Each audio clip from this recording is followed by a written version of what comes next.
She had been in IB, the International Baccalaureate Program, from the time she was at Deerfield Beach Middle, straight up until Deerfield Beach High. Right. And she wanted to go to UF.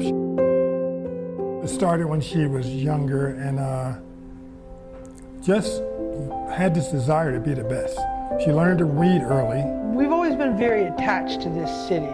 Alexis was born in Fort Lauderdale, and we brought her home to Deerfield Beach.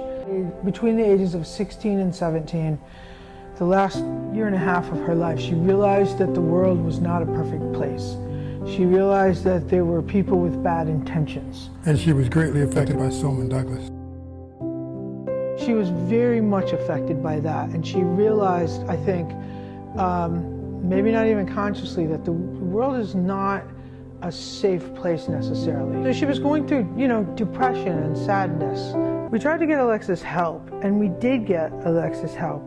There was a lot of confusion because just from the very beginning of the day, she left the front door open. Like a mom, about an hour later, I checked the location and she was at school. So I was like, all right. The other side to it, I think, is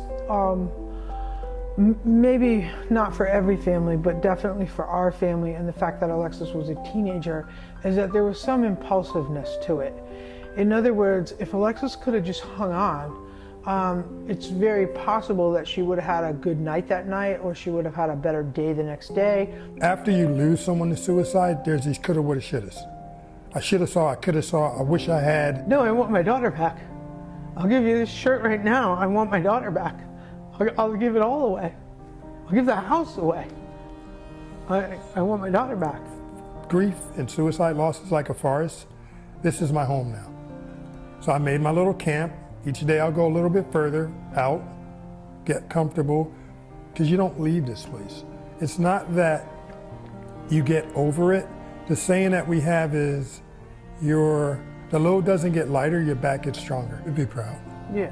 She said in past things that we've done, she says, I'm proud of you.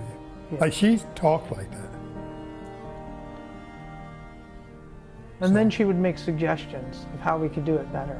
And then we got matching tattoos. Oh, yes. So the tattoos are ambigram, right? We'll tell them where it came from. So it's her name both ways.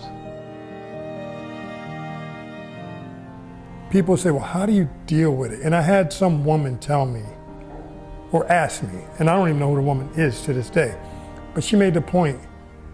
She said, you had Alexis for 17 years, you say they were great years. If God would have come to you the night before you realized your wife was pregnant and told you, this is her story, but this is how it's gonna end, would you do it? I do it every day. And the other thing is, the same woman said, because you feel that way, or you believe you would do it again, God gave you an angel, whether you believe in God or not. You had an angel.